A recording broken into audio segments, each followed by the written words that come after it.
Assalamu alaikum hormatly vatandaşlar.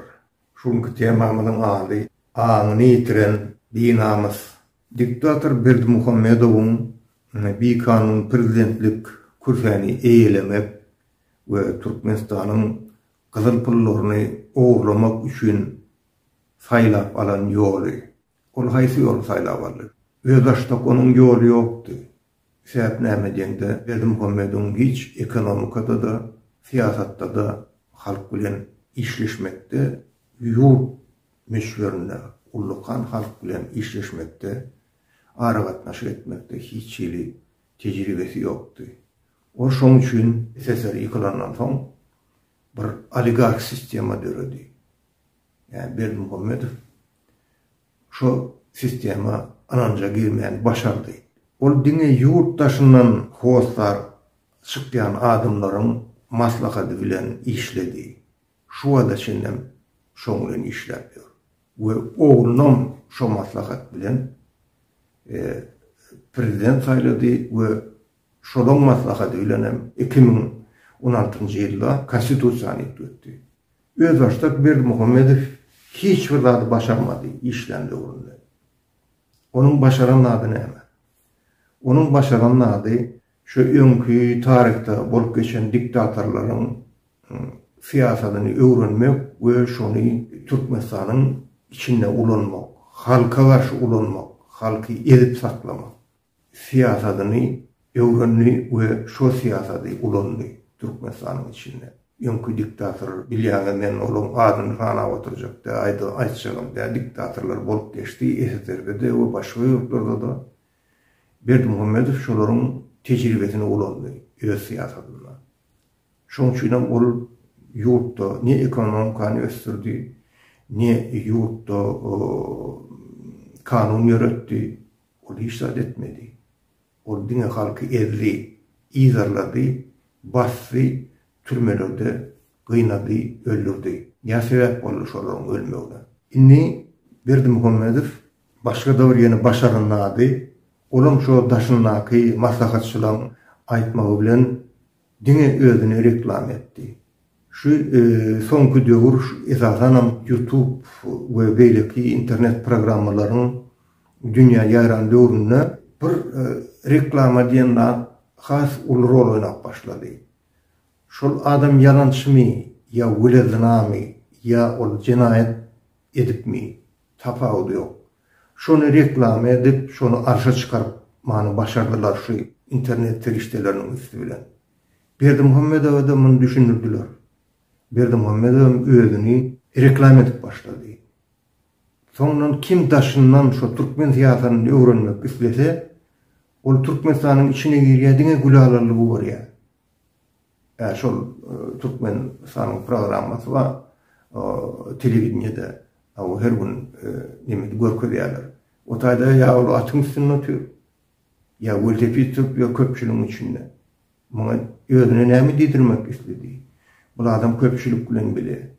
Bu adamyň dünýä garaşy ören ütgüşük täýäri bu haýwanlar bilen düşünýär, atada minýär.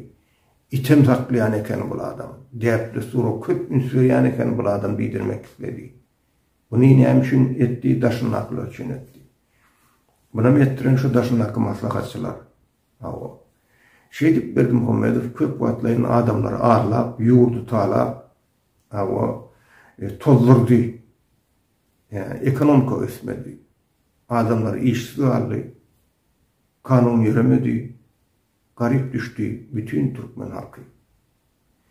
Bir yerde sonra o käbirler diýär, içinden niýe döretmeli ýa, uçun niýe de, içinden döredip diýär, şonu siýasaty ütletmeli ýa. Türkmenistanyň durumuna içinden siýasaty ütletmek mümkinler. Sebäbi Türkmenistanyň içine siýasaty ol daşyndan Berdimuhammedow tarapyndan transformer edilen. Berdimuhammedow şu daşynlaky güýçli başga ýurtlarda dowam edýän diktatorlaryň kopýasy.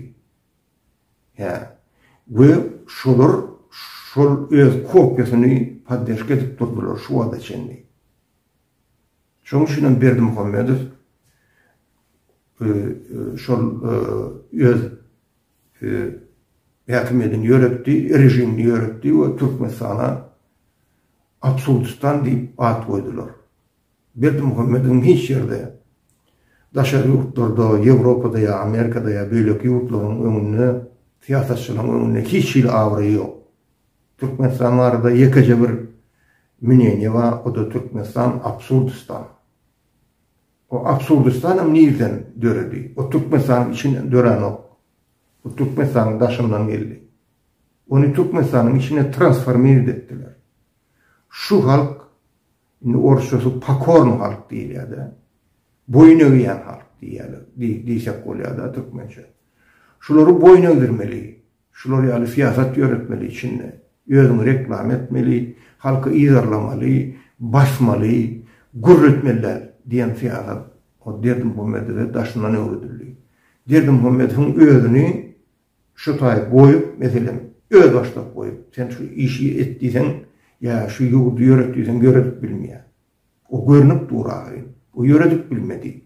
Onu şu daşından öwrüdilen natlary has bolşundan beter edip yurdu yıkıp taýlady. We onların şunu halka karşı koydu. Şu wagt Berdimuhammedow bilen garnaşy diýsem bütün halk ýörenýär şonu. Indi bulan ýaşamana Türkmenistan'a garmana hiç ýagdaý ýok. Bu Türkmenistan dolandırmana ýagdaý ýok. Nişo öz etmişlerini yapmak için şonu bastırıp halktan gelecek ki nesillerden gizlemek için oğlunu getirip koydu ve onun inni öz baştak şu daşından öğrenen reklama siyasatı bilen tasavvur getirecek oluyor. Onun haysiyetini, onun siyasatını, onun özün alıp başını, o yüzüne edilen makyajla şonun hemmesi şu Berdimuhammedowyň şu öwrenen natlary. Öz baştak hiç adam bilen oğul adam. Häzirem şonu öz baştak goýun we şu tokoyun önünde oturduk. Şu tokoyun aňyrsyna çykyp giden, şu tokoyun aňyrsyna çykmana ýolum tapmaýan şol adam. Şolar ýaly Berdimuhammedow, şolar ýaly adam Türkmenistana lider boldy. Onu lideri denen daşyndan inni şoň üçin ýanky soraw gaýdyp gelýän içinden ona karşı çıkıp onu ayırmak mümkün. Dine daşından ullukan siyasat, ullukan kuvalda bilen şol nemeni vursan, paknanı vursan, ağacı yarıya şu, yarılmayan ağacı yarıya şu. Şunu bu içüden vurabilsen. Çağakan, bunun 969 yılda elbet garya Türkmenistan'a soğuk oldu. Atam pahira kesel yatırdı kakamam 2 mektebe vatnap, ertir 1 mektebe eýlen beýleki mektebe vatnap oku diýady. Bizi ekleme üçin galanca diýady. Men şonu öýde walyn ýeketek bir şol odun döwejek adam, ýaşy ýany 14 ýaşymda. Şu wagtda ilki uryan alyp bilen moksan ýoş-ýoş şu agrak memeler götürüp urup şu paknalylar bilen kökleri, ullukan ağaçların köklerini, düýplerini, öýlerini ýaryp şu peşte ot ýakyp içerini ýylap ýatykda. Türkmenistany ilk etmek üçin şu paknany goýup üstünden kuwada bilen vurup şu diktaturany ýaryp tıyıp tırıtsen ana şonda Türkmenistan ýörýär, ütüýär. Ve Türkmen Halk Respublikasy dörýär şonda. Şonda bu binamuslar, bu akylsızlar, bu ansızlar ýerlerine girmeni deşik tapmaýar. Biz adamlar, Türkmen hereketiniň agdalary we beýleki progressiv hereket edýän Türkmenistana demokratiýa getirmek isleýän adamlar birleşeliň. Ýa biz birleşdik 12 fevralda 2020 ýylda köp guramalar bize girdi. Biz şu wagt Türkmen Birleşen Demokratik Fronty hereket. Şol Türkmenistana demokratiýany getirmelibiz. Kim näme diýer? Demokratiýa diýmek. İki adamyň ara gatnaşygy, söhbetdeşlik bir hormat goýmak. birek dinlemek ve sen onun pravasını basgarlamalar, olam sen kimi. Ana şu demokrati değil ya. Ullukan maştabda, respublikan maştabında kanunlar demokrati olmalı. Demokrati için ulanılmalı. Ana şuna demokrati değil ya. Ve ekonomikanı östürmek için ulanılmalı. Halkı sosyal taylını üpşin etmek için ulanılmalı. Ana şuna demokrati değil ya. O demokrati deyip o daşırdan bir değerli öküya göle getirilen okşa içini bar Türkmenistan'ın neme palta meydanlarını baskılap, oğullarını baskılap çıksın diyen manına bunlar halkı korkulmak istiyor. Olur realdat yok adamlar. Doğru düşünün.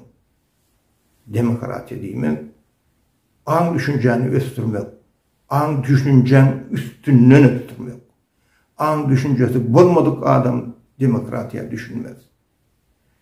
Ben size sağlık dileyen, kanaatlı olun. Biz bu işin uğruna işlev atıyoruz adamlar. Gece günü işleyiz şunu. Koyamlok şu işi. Nisip olsa, bu da atlara ben bakaverip oturmayın, daşından bolup geçen atlara. Yönü şu bolup geçen atlar.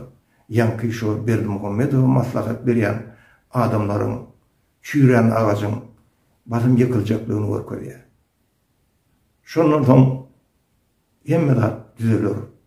Nisip olsa, neyme elinden gelen olsa ettin bir daşından girer içine.